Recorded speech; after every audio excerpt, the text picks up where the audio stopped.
Hello students, हम लोग पिछले वीडियो में ऋग्वैदिक काल के सारे एस्पेक्ट को मतलब आर्य कौन थे, कहाँ से आए, इनका मूल निवास स्थान कहाँ है और कैसे भारत आए, मध्य एशिया होते हुए बोलन और खैबर दर्रे के रास्ते भारत में एक नवीन सभ्यता को जन्म दिया जिसे हम वैदिक सभ्यता या आर्य सभ्यता के नाम से जानते हैं। और मैंने आपको कहा था कि आर्य सभ्यता जो प्रारंभिक आर्य सभ्यता है जिसे हम वैदिक सभ्यता भी कहते हैं, उसको हम दो भागों में बांट के देखते हैं क्योंकि इस काल क्रम में कई परिवर्तन के तत्व भी दृष्टिगोचर होते हैं। तो हम लोग जो 1500 ईसा पूर्व से 1000 ईसा पूर्व तक का काल था उसको हम लोगों ने पूर्व वैदिक काल, ऋग वैदिक काल या प्री वैदिक पीरियड का, और 1000 बीसी से लेकर 1000 बीसी टू 600 बीसी का जो कालखंड है उसे हम लेटर वैदिक पीरियड या उत्तर वैदिक काल कहते हैं। और आर्यों ने भारत में एक प्रगतिशील सभ्यता को जन्म दिया और हम इसके प्रारंभिक अवस्था में ही देखेंगे कि कैसे राजनीतिक स्वरूप में, सामाजिक स्वरूप में, आर्थिक स्वरूप में और धार्मिक स्वरूप में क्या क्या परिवर्तन आए। इन बातों को समझना बहुत ही जरूरी है। तो सबसे पहले प्राचीन भारत का इतिहास जब भी हम पढ़ते हैं तो जो प्रश्न पूछने की संभावना होती है विभिन्न प्रतियोगी परीक्षाओं में, वो सबसे पहले क्या प्रमाण है उस कालखंड के इतिहास को जानने का। तो उत्तर वैदिक काल के इतिहास को जानने के लिए हमारे पास जो पुरातात्विक प्रमाण उपलब्ध हैं उसमें पहला चित्रित धूसर मृदभांड,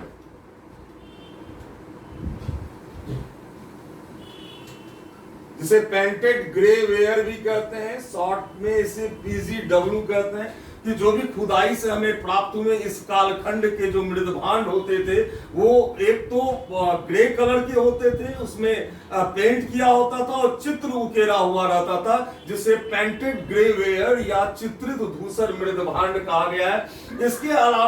इसके अलावे हमें हस्तिनापुर, नोह, अतरंजी खेरा, जखेरा से भी कई प्रमाण मिलते हैं उत्तर वैदिक काल के। और सबसे बड़ी बात कि उत्तर वैदिक काल में भारत में पहली बार लोहे का प्रयोग शुरू हुआ। लोहे का प्रयोग भारत में जो हमें प्रमाण मिलता है कि 1000 ईसा पूर्व से भारत में लोहे का प्रयोग प्रारंभ हुआ। इसलिए उत्तर वैदिक काल को हम लोग आयरन एज या लौह युग भी कहते हैं क्योंकि लोहे का प्रयोग सबसे पहले उत्तर वैदिक काल में ही प्रारंभ हुआ। तो लोहे का जो पहला प्रमाण है, लोहे का पहला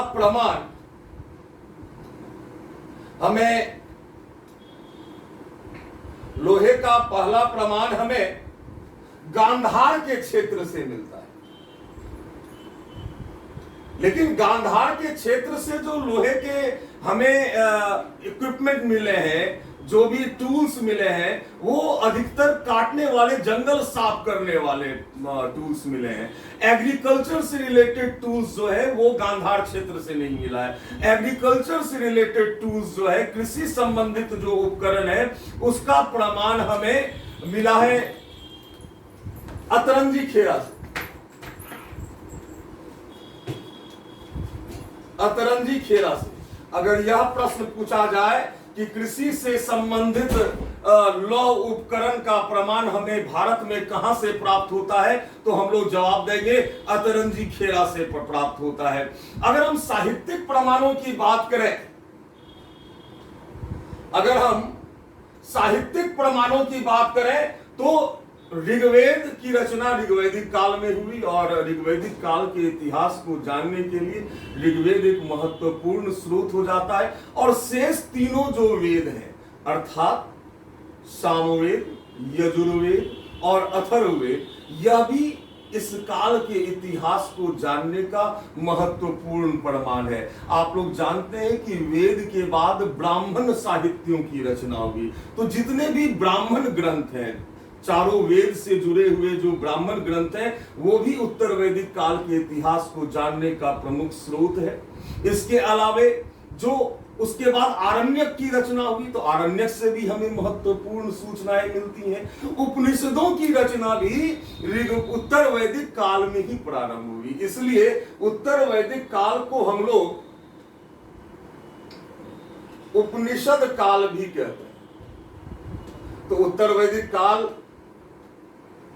दो और नामों से संबोधन किया जाता है। एक तो उपनिषद काल, क्योंकि उपनिषदों की रचना, जो वैदिक साहित्य का अंतिम भाग उपनिषद है, इसकी रचना उत्तर वैदिक काल में हुई, इसलिए इस युग को हम लोग उपनिषद काल भी कहते हैं। सॉरी। और चूंकि आयरन का प्रयोग, लोहे का प्रयोग भी सबसे पहले उत्तर वैदिक काल में भी प्रारंभ हुआ, इसलिए उत्तर वैदिक काल को आयरन एज या लौह युग भी कहा जाता है। हम लोगों ने ऋग्वैदिक फेज में 1500 बीसी से 1000 बीसी तक के फेज में हम लोगों ने पढ़ा, उसके विभिन्न आयामों को देखा ऋग्वैदिक काल के, और हम लोग ये जान पाए कि आर्य लोग मूलतः कबीलाई स्वरूप में थे, कबीलाई जीवन जीने वाले, जनजातीय जीवन जीने वाले, कई कबीलों में विभक्त थे, ना ही संस्थाओं का निर्माण हुआ था, ना ही वर्ण विभेदीकरण था, ना ही जाति विभेदीकरण था।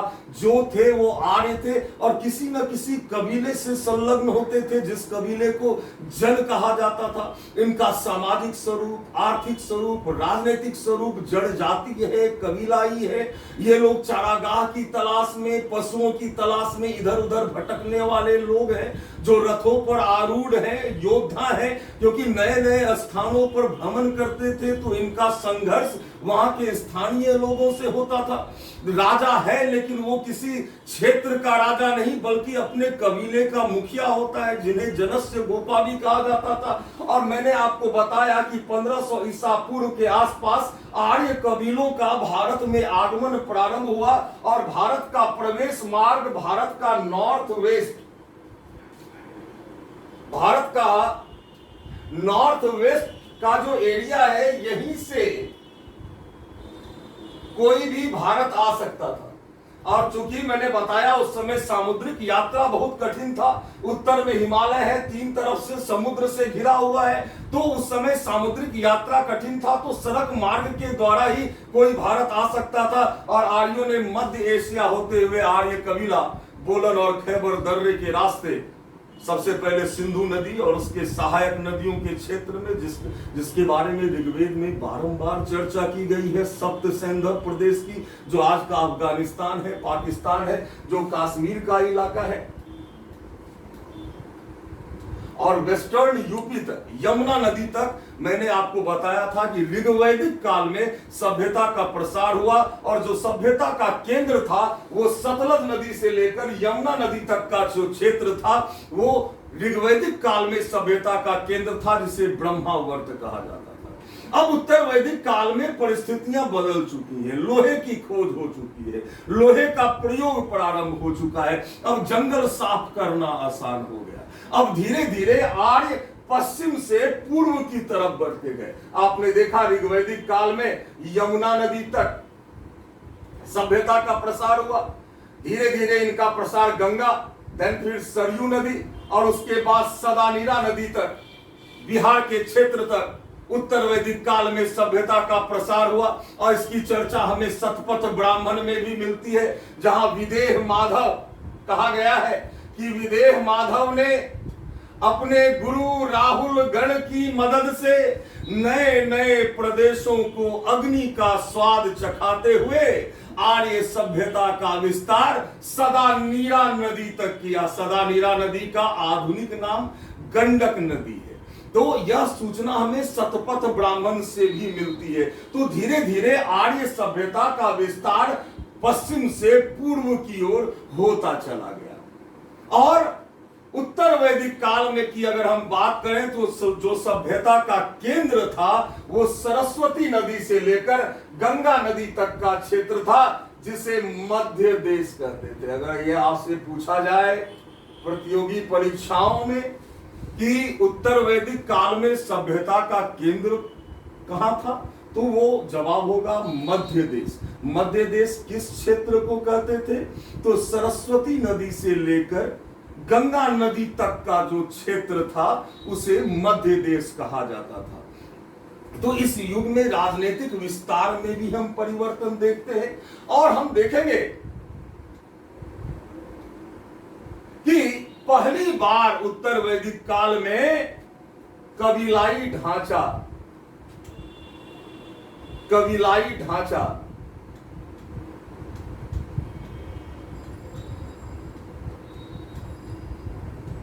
टूट जाता है ना। अब कई कबीलों ने मिलकर नए राजवंश का भी निर्माण किया। जैसे उदाहरण स्वरूप अगर हम बात करें, तो उदाहरण स्वरूप हम देखें कि भरत कबीला जो सबसे महत्वपूर्ण आर्य कबीला था, और पुरु कबीला, इन दोनों ने मिलकर कुरु राजवंश का निर्माण किया। और यह राज्य जो था वो दृशद्वती नदी और सरस्वती नदी के बीच में स्थित था। इस राज्य की, कुरु राजवंश की जो प्राचीनतम राजधानी थी वो असंदीबात थी। असंदीबात। आगे चलकर इसकी राजधानी कुरुक्षेत्र हो गई, और फिर हस्तिनापुर।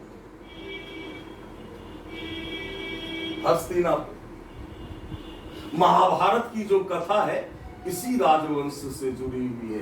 कुछ महत्वपूर्ण शासकों के नाम: बलहिक प्रतिपेय,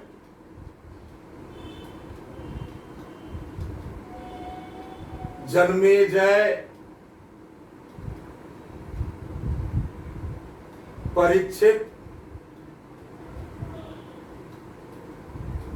निचक्षु इस राजवंश के महत्वपूर्ण शासक थे। महाभारत की कथा भी, और जो मान्य मत है, मैं धार्मिक विचारधारा या जो मान्य मत है उसकी बात नहीं कर रहा, जो इतिहासकारों के द्वारा जो मत दिया गया है विभिन्न अनुसंधानों के माध्यम से, महाभारत का टाइम पीरियड 950 बीसी निर्धारित किया गया है। इसी दरमियान महाभारत का युद्ध हुआ होगा। जन्मेजय जो इस वंश के एक शासक थे, उन्हें 2 सर्प सत्र यज्ञ, क्योंकि यज्ञ की महत्ता उत्तर वैदिक काल में बढ़ जाती है, 2 सर्प सत्र यज्ञ और 1 अश्वमेध यज्ञ कराने का श्रेय जन्मेजय को जाता है। इसके अलावा निचक्षु जब शासक बना था उस समय हस्तिनापुर में बाढ़ आ गई थी और हस्तिनापुर नष्ट हो गया, तो निचक्षु ने अपनी राजधानी कौशाम्बी में स्थानांतरित कर दी थी। तो ये एक सबसे महत्वपूर्ण राज्य उत्तर वैदिक काल का कुरु राजवंश। और भी कई राज्य हैं जिसके बारे में आपको जानकारी होनी चाहिए। जो मैंने कहा कबीलाई ढांचा टूटा पहली बार आर्य सभ्यता में। क्रीवी और तुर्वस, ये 2 जो आर्य कबीले थे, इन लोगों ने मिलकर पांचाल राजवंश का निर्माण किया। पांचाल राजवंश।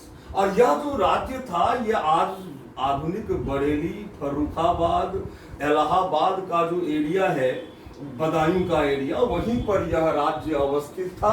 और यह राज्य अपने दार्शनिक राजाओं के लिए जाना जाता था। दार्शनिक राजाओं के लिए।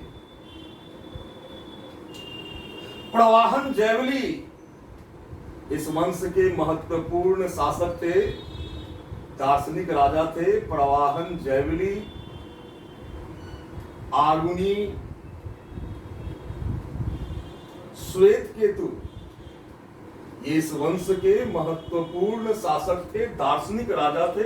अब हम लोग अन्य राजवंशों की भी बात करें तो कौशल राज्य जो था, यह भी एक महत्वपूर्ण राज्य था। सरयू नदी के तट पर, सरयू के किनारे कौशल राज्य था।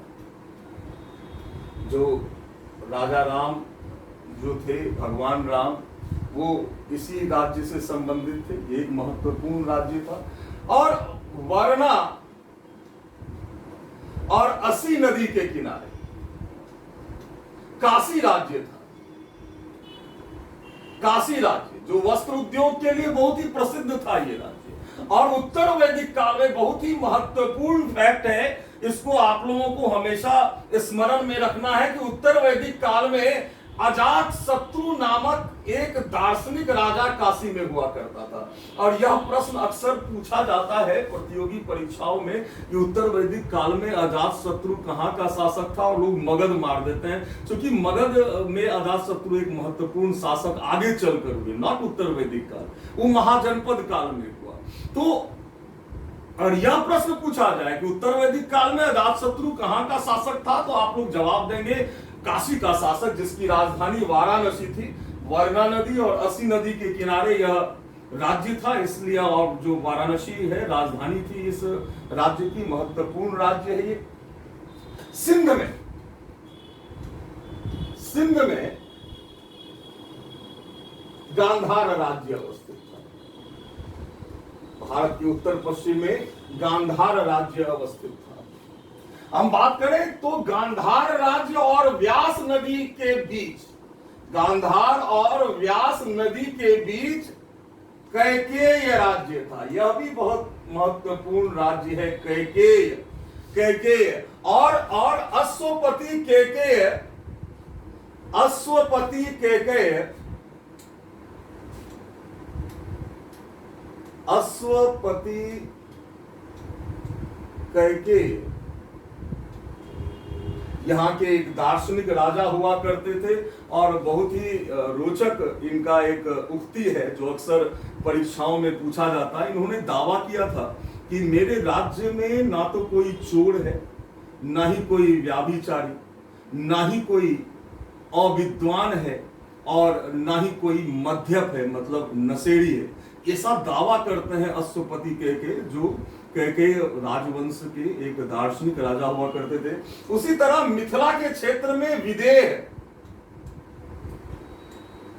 एक महत्वपूर्ण राज्य था, और यहाँ के एक दार्शनिक राजा थे, राजा जनक। हालांकि आगे के फेज में यह एक गणतंत्र बन जाएगा, और लेकिन इस उत्तर वैदिक काल में यहाँ राजतंत्र था विदेह में। अगर हम पंजाब की बात करें तो पंजाब में मद्र राज्य था, राजस्थान में मत्स्य राज्य था। इस तरह हम देखते हैं कि पहली बार वैदिक सभ्यता में, आर्य सभ्यता में पहली बार कबीलाई ढांचा टूटा, और क्षेत्रीय राज्यों का जन्म, क्षेत्रीय राज्यों का जन्म जो हुआ वो पहली बार उत्तर वैदिक काल में हुआ। अर्थात अब राजनीतिक स्वरूप में कबीलाई ढांचा टूट गया है। जैसा ऋग्वैदिक काल में आप लोगों ने देखा था कि ऋग्वैदिक काल में राजा, या जिसे जनस्य गोपा या गोप्ता भी कहते थे, वो अपने कबीले का मुखिया होता था।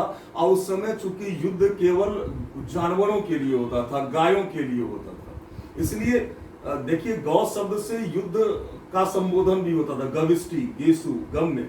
और उसमें राजा किसी क्षेत्र का राजा नहीं, बल्कि अपने कबीले का मुखिया होता था। उसके दो ही मुख्य कर्तव्य होते थे, एक तो युद्ध में अपने कबीले का नेतृत्व करना, और दूसरा अपने कबीले की रक्षा करना। तो राजा की भूमिका बहुत ही सीमित थी, वंशानुगत राजतंत्र था, लेकिन राजा के अधिकार और उसकी सीमाएं निर्धारित थी।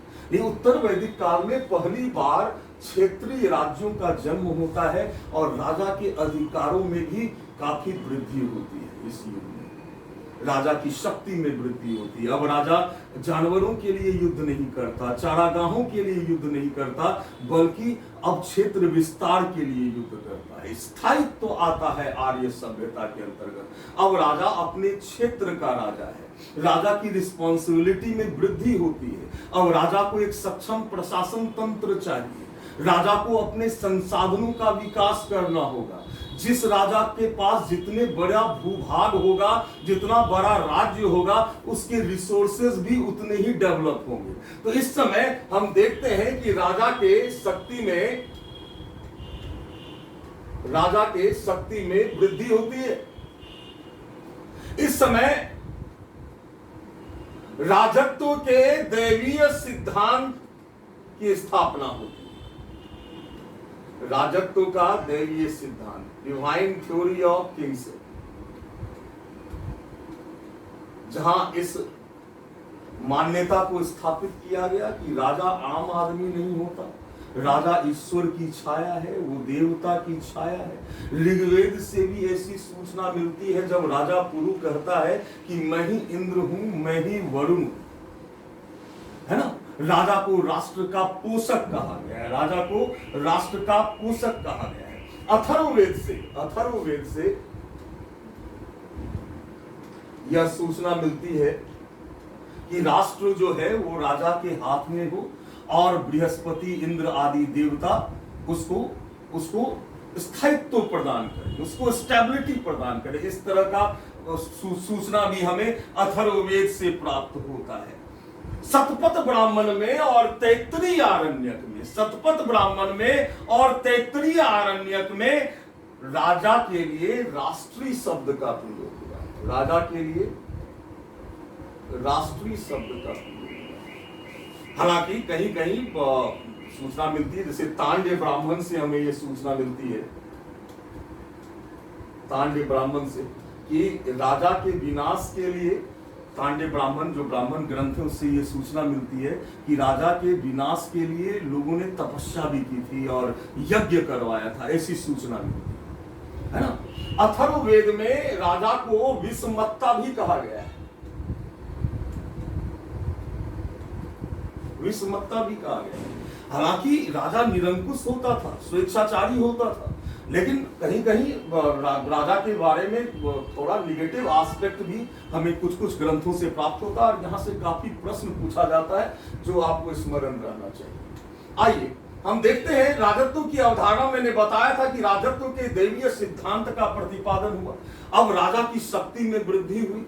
राजा एक साम्राज्यवादी मानसिकता भी अब राजतंत्र में आया, है ना। जितना बड़ा राज्य होगा उसके संसाधन उतने ही विकसित होंगे, और दूसरी बात कि अब राज्य चलाने के लिए एक सक्षम प्रशासन तंत्र की भी आवश्यकता होगी। सक्षम प्रशासन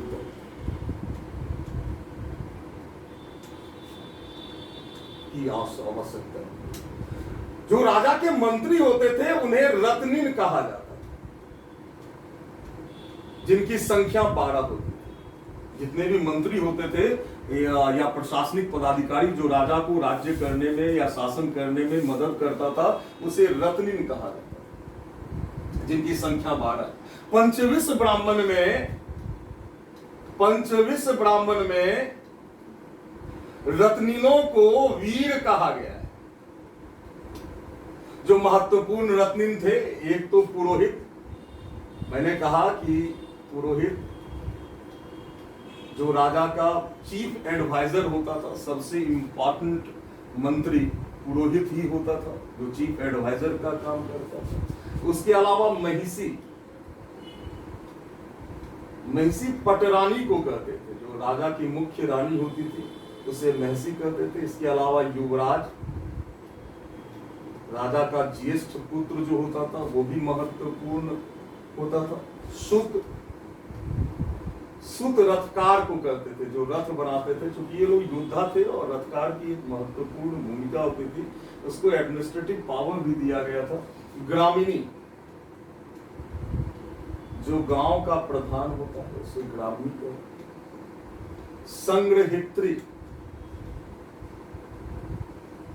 संग्रहित्री कोषाध्यक्ष को कहते थे। भागदूत कर वसूलने वाले को कहते थे।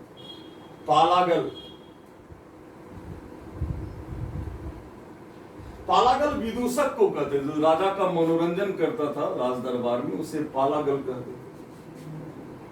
गोवी कर्तन, राजा को शिकार करने में जो मदद करता था मंत्री, उसे गोवी कर्तन कहा जाता था।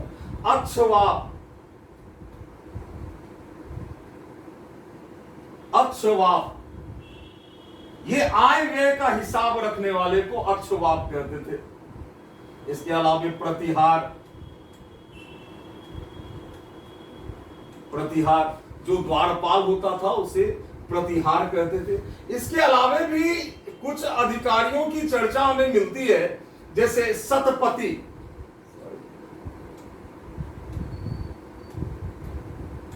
सतपति, हालांकि ये रत्नीन में शामिल नहीं था, लेकिन सतपति 100 गांव के प्रधान को सतपति कहते थे। इसके अलावा उग्र, जीवग्रीव, इस पदाधिकारी की चर्चा भी हमें ऋग्वेद से मिलती है, जो पुलिस पदाधिकारी हुआ करते, ऐसी सूचना हमें मिलती। और मैंने कहा कि पंचविंश ब्राह्मण में रत्नीनों को वीर कहा गया है। इन मंत्रियों में जो सुत और ग्रामणी थे, सुत और ग्रामणी, उन्हें अराजनोकृत कहा जाता है, अराजनोकृत, और अन्य मंत्रियों को राजनोकृत कहा जाता है।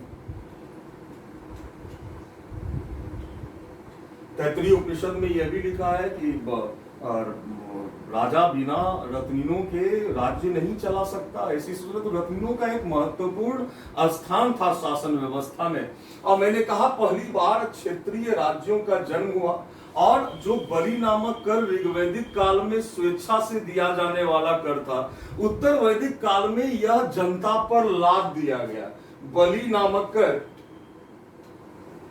बलि जिसको सैक्रिफाइस भी कहते हैं, बलि नामक कर जो था, ये आरोपित कर दिया गया उत्तर वैदिक काल में, और लोगों के आय का 16वां हिस्सा बलि के रूप में राजा प्राप्त करता था। तो चूंकि अभी रिसोर्सेज चाहिए राजा को शासन करने के लिए, तो अब करारोपण व्यवस्था पहली बार उत्तर वैदिक काल में जनता पर लादा गया, और उसके आय का 16वां भाग जो है वो बलि के रूप में लिया जाता था। राजा की शक्ति में वृद्धि हुई, राजा कई तरह का यज्ञ करवाता था। सबसे इंपॉर्टेंट है राज्याभिषेक संस्कार।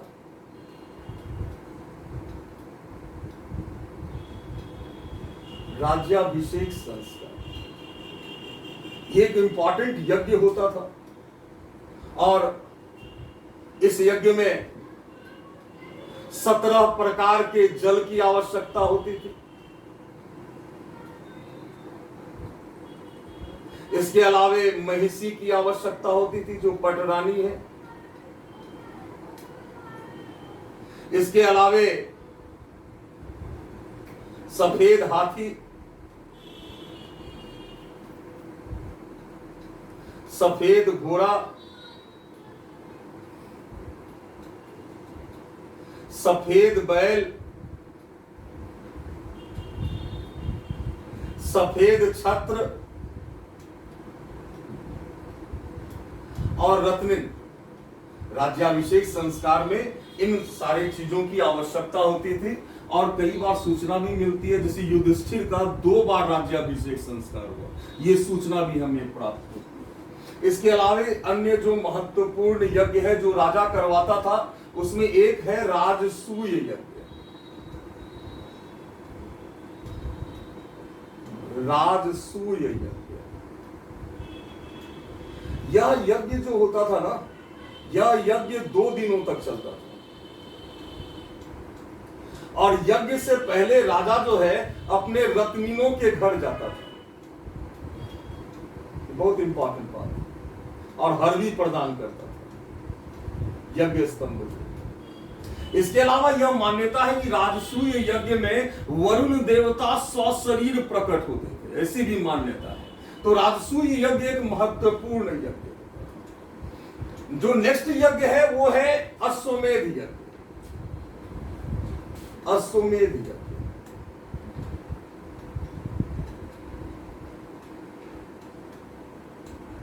अश्वमेध यज्ञ निश्चित रूप से साम्राज्यवादी विचारधारा का पोषक है। इसमें जो घोड़ा होता था उसको छोड़ दिया जाता था। घोड़ा जिन जिन क्षेत्र में विचरण करता था उस क्षेत्र पर उस राजा का अधिकार होता था। अगर कोई इसका विरोध करता था तो उसके साथ युद्ध होता था और फिर घोड़ा आगे निकलता था, और जब घोड़ा लौट के वापस आता था तो उस घोड़े की बलि दी जाती थी। ऐसी ऐसी सूचनाएं मिलती हैं और यह यज्ञ संपन्न होता था। तो अश्वमेध यज्ञ भी एक महत्वपूर्ण यज्ञ है। इसके अतिरिक्त वाजपेय यज्ञ, वाजपेय यज्ञ, इस यज्ञ का उद्देश्य होता था राजा को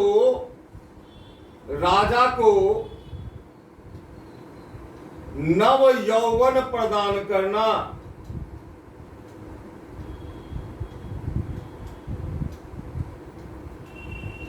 और इस यज्ञ में रथ दौड़ का आयोजन होता था। रथ दौड़ का आयोजन जिसमें राजा का रथ आगे निकल जाता था। तो ये सब इंपॉर्टेंट यज्ञ है जो उत्तर वैदिक कालीन शासक करवाते थे। और ऐतरेय ब्राह्मण में हमें राजत्व के अवधारणा का विस्तृत विवरण हमें ऐतरेय ब्राह्मण नामक ग्रंथ से प्राप्त होता है। ऐतरेय ब्राह्मण में विशद चर्चा की गई है राजत्व की अवधारणा का। और इसमें कहा गया है कि जो पूर्व का राजा होता था वो सम्राट कहलाता था, पश्चिम का राजा स्वराट कहलाता था, मध्य का राजा राजा कहलाता था, उत्तर का राजा विराट कहलाता था, दक्षिण का राजा भोज कहलाता था, चारों दिशाओं को जीतने वाला वो सार्वभौम या एक राट कहलाता था। बिना राजा का राज्य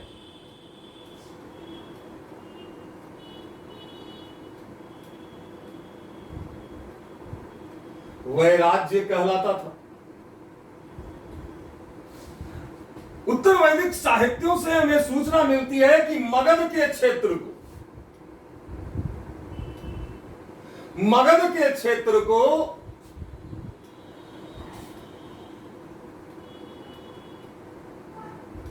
ब्रात्य कहते थे। ब्रात्य जिसका त्याग करना चाहिए। मगध के क्षेत्र से आर्य लोग घृणा करते थे, इस क्षेत्र के त्याग करने की बात करते थे।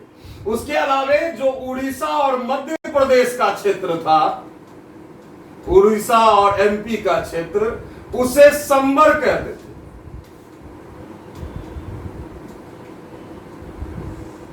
और जो दक्षिण भारत का क्षेत्र था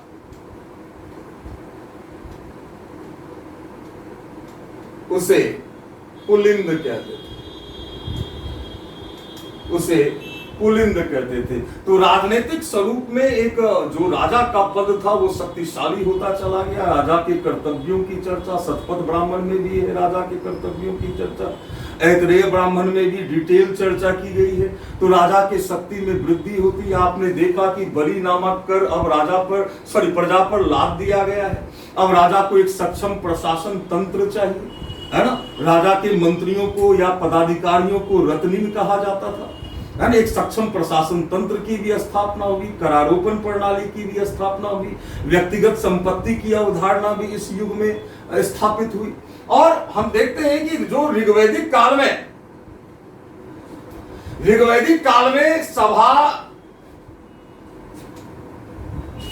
सभा समिति, विदत और गण नामक संस्था जो राजा को शासन करने में मदद करती थी, उसकी महत्ता उत्तर वैदिक काल में घटने लगी, लगभग समाप्त हो गई। अब सभा और समिति का जो स्थान था वो परिषद ने ले लिया। सभा और समिति का स्थान परिषद ने ले लिया। अथर्ववेद में सभा और समिति, सभा के लिए, अथर्ववेद में सभा के लिए नरिष्ठा शब्द का प्रयोग हुआ है। नरिष्ठा का मतलब होता है वाद विवाद का स्तर। नरिष्ठा शब्द का प्रयोग हुआ है। हालांकि अथर्ववेद में सभा और समिति को प्रजापति की 2 पुत्रियां भी कहा गया है। इस तरह हम देखते हैं कि एक सिस्टम डेवलप होता है, राजनीतिक स्वरूप में एक सिस्टम डेवलप होता है उत्तर वैदिक काल में। और इस युग में राजा की प्रतिष्ठा में भी वृद्धि होती है। अब राजा किसी क्षेत्र का राजा है, पहली बार क्षेत्रीय राज्य का भी जन्म होता है। तो इस प्रकार राजनीतिक स्वरूप में उत्तर वैदिक काल में काफी परिवर्तन आता है अगर हम कंपैरिजन करें ऋग्वैदिक काल से। तो आज हम लोगों ने देखा कि उत्तर वैदिक काल का राजनीतिक स्वरूप कैसा था और राजनीतिक विस्तार भी कहां से कहां तक हुआ। जैसा कि सतपथ ब्राह्मण से विदेह माधव के प्रकरण की जो हमें सूचना मिलता है कि विदेह माधव ने अपने गुरु राहुल गण की मदद से नए नए प्रदेशों को अग्नि का स्वाद चखाते हुए आर्य सभ्यता का विस्तार जो है वो सदा नीरा नदी तक किया, अर्थात गंडक नदी तक किया। तो धीरे धीरे आर्य सभ्यता का विस्तार पश्चिम से पूर्व की ओर होता चला, है ना। हम लोग अब अगले वीडियो में उत्तर वैदिक काल में क्या सामाजिक परिवर्तन आया, अर्थव्यवस्था में क्या परिवर्तन आया, धार्मिक स्वरूप में क्या परिवर्तन आया, इन तमाम पक्षों को हम लोग अलग अलग वॉल्यूम में इस वीडियो को मैं बनाऊंगा। जैसे सामाजिक स्वरूप, चूंकि काफी परिवर्तन के तत्व नजर आते हैं उत्तर वैदिक काल में, तो हम लोग एक वीडियो में सामाजिक स्वरूप को, फिर नेक्स्ट वीडियो में आर्थिक स्वरूप को और फिर धार्मिक स्वरूप की भी चर्चा हम लोग करेंगे। क्योंकि इसको भारत के प्राचीन इतिहास को समझने के लिए यहाँ की अवधारणा को क्लियर करना बहुत जरूरी है। देखिए, कोई शॉर्टकट मेथड पढ़ाई में या कंपटीशन की दुनिया में अच्छी बात नहीं होती है कि आप इतना पढ़ लोगे तो आप क्वालिफाई कर जाओगे। क्योंकि आपकी मंशा सिर्फ प्रीलिम्स क्वालिफाई करने की नहीं है, आपकी मंशा है कि आप पूरे कंपटीशन को, चाहे वो आईएएस हो या बीपीएससी हो या अदर स्टेट पीसीएस हो, आप पूरे कंपटीशन की तैयारी करते हैं। तो एक क्राइटेरिया है, एक मापदंड है, उसको आपको प्राप्त करना होगा। और जब आप क्राइटेरिया को फुलफिल करोगे तो आपको निश्चित रूप से सफलता मिलेगी। तो अपने आप पर विश्वास करना है, जो भी पढ़ें उसको अवधारणा और फैक्ट्स दोनों को क्लियर रखें तो निश्चित रूप से सफलता आपके कदम छूएगी। तो इन्हीं शुभकामनाओं के साथ मैं इस वीडियो से विदा ले रहा हूं और नेक्स्ट वीडियो में बहुत जल्द मैं दूसरा वीडियो सामाजिक स्वरूप, उत्तर वैदिक काल के सामाजिक स्वरूप की चर्चा करूंगा। तब तक के लिए नमस्कार।